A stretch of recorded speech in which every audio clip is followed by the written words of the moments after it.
अस्सलाम वालेकुम दोस्तों, आज के इस वीडियो में आप सबको वेलकम करता हूं और उम्मीद करता हूं कि आप सब खैरियत से होंगे। दोस्तों, ये पार्ट 2 है।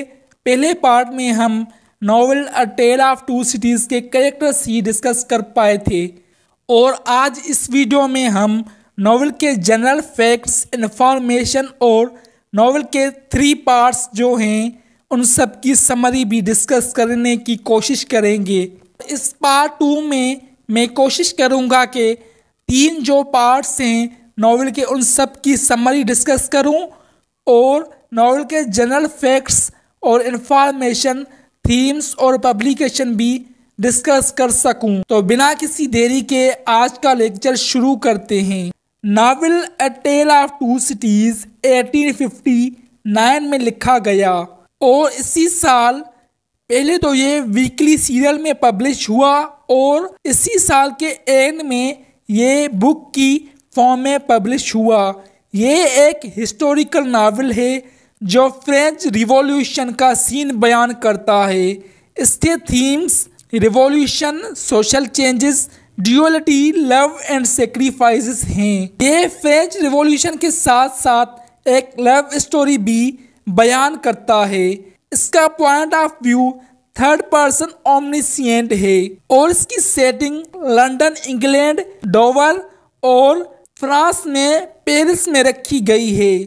यह नावल 3 पार्ट्स में डिवाइडेड है। Part 1 recall to life, golden thread, track of a storm. Part number 1। दोस्तों, अब समरी पे नज़र डालते हैं। Part number 1 recall to life.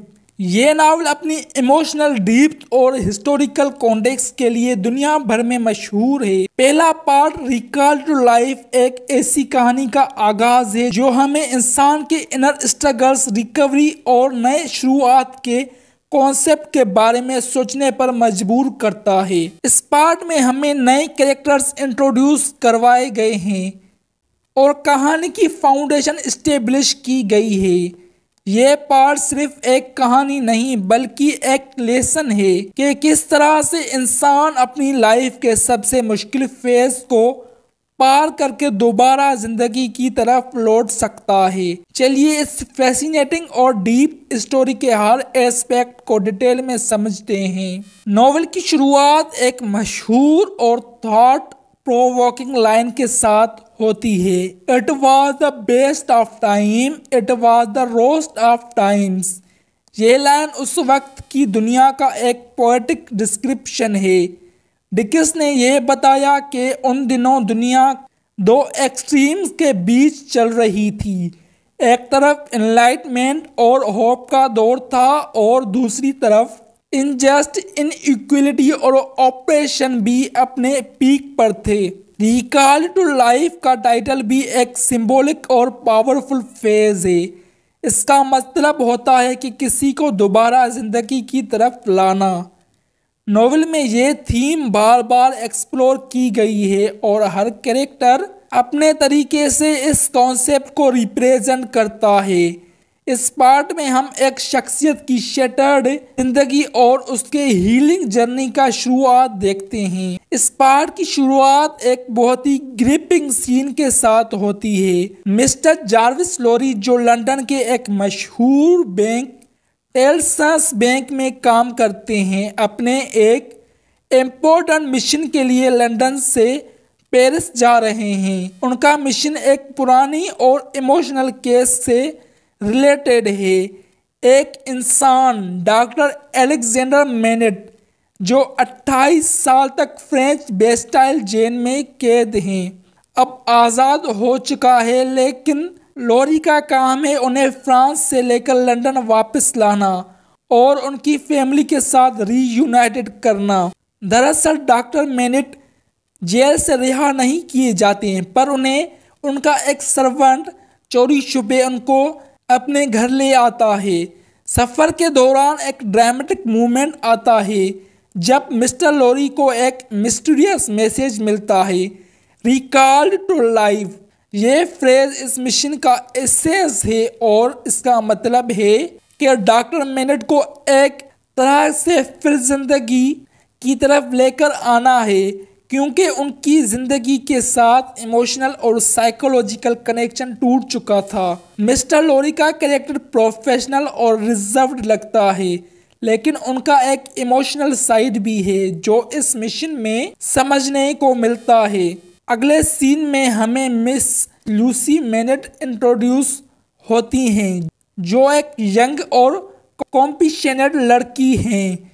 Lucy की ज़िंदगी काफ़ी सिंपल थी और वो सोचती थी कि उसके वालिद बचपन में ही गुजर चुके हैं, लेकिन जब मिस्टर लॉरी उन्हें ये बताते हैं कि उनके वालिद ज़िंदा हैं, लेकिन उन्हें अपनी ज़िंदगी की 28 साल बेस्टिल जेल के अंधेरों में गुजारे हैं, तो लूसी शॉक्ड और कंफ्यूज्ड हो जाती हैं। पहले तो वो इस बात को समझने से इनकार करती हैं, लेकिन धीरे धीरे उन्हें अपने वालिद को मिलने का हौसला मिलता है। लूसी का कैरेक्टर एक बीकन ऑफ होप की तरह है। डिकिंस ने उन्हें एक ऐसे पर्सन का रूप में डिपिक्ट किया है जो अनकंडीशनल लव और केयर के जरिए दूसरों की ज़िंदगी में रोशनी ला सकते हैं। अब नेक्स्ट सीन में हम मिलते हैं डॉक्टर अलेक्जेंडर मेनेट से, जो बेस्टाइल जेल में 28 साल से कैदी होने के बाद रिलीज हो चुके हैं। जेल ने उनकी ज़िंदगी को पूरी तरह से बदल दिया था। जब हमें उनका कैरेक्टर इंट्रोड्यूस होता है तो वो एक शेटर्ड और ब्रोकन इंसान होते हैं जो अपनी असली आइडेंटिटी को भूल चुके हैं। डॉक्टर मेनेट ने जेल के दिनों में अपने दुख और तकलीफ़ों को भूलने के लिए मोची का काम सीख लिया था। उन्होंने अपने आप को काम में इस तरह इन्वॉल्व कर लिया था कि वो अपने आसपास की दुनिया से कंप्लीटली डिस्कनेक्टेड हो चुके थे। उनका अपीयरेंस और बिहेवियर काफ़ी अनयूजुअल होता है। वो वीक लगते हैं और उनका मेंटल स्टेट डिस्टर्ब होता है। जब लूसी मेनेट और मिस्टर जार्विस लॉरी उनसे मिलते हैं तो उन्हें पहचानना मुश्किल होता है, लेकिन डॉक्टर मेनेट के अंदर एक फेंट सी होप की किरण होती है जो लूसी के साथ मिलने के बाद धीरे धीरे स्ट्रॉन्ग होती है।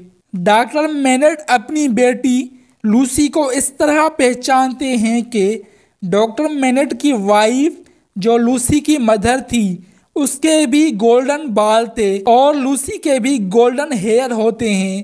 तो इसी तरह डॉक्टर मेनेट लूसी को पहचानते हैं। लूसी और डॉक्टर मेनेट का रीयूनाइन नावल का एक बहुत इमोशनल और इम्पैक्टफुल मूवमेंट होता है। जब लूसी अपने वालिद को उनकी ट्रेजिक कंडीशन में देखती हैं तो वो अपने इमोशन को कंट्रोल करते हुए उनके पास जाती हैं।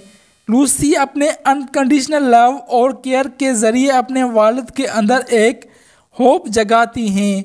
डॉक्टर मेनेट जो अपने पास्ट के दुख में उलझे हुए थे, अपनी बेटी की प्रेजेंस के ज़रिए धीरे धीरे एक हीलिंग जर्नी पर चलना शुरू करते हैं। ये मूवमेंट एक नई शुरुआत का सिग्नल है जो इस पार्ट के टाइटल रिकॉल टू लाइफ को परफेक्टली जस्टिफाइड करता है। इस पार्ट के थीम्स हैं recovery and healing, unconditional love, social justice, hope and redemption. दोस्तों, ये था नावल का फर्स्ट पार्ट। पार्ट 2 और पार्ट 3 में दूसरे लेक्चर में डिस्कस करूंगा, जिसका लिंक मैं डिस्क्रिप्शन बॉक्स में रख दूंगा। और इस वीडियो का पार्ट 1 जिसमें मैंने नॉवेल के कैरेक्टर्स इन डिटेल डिस्कस किए हैं, उसका लिंक डिस्क्रिप्शन बॉक्स में अवेलेबल है। और इसी के साथ आज का लेक्चर एंड करते हैं। मिलते हैं नेक्स्ट लेक्चर में। अब तक के लिए अल्लाह हाफिज़।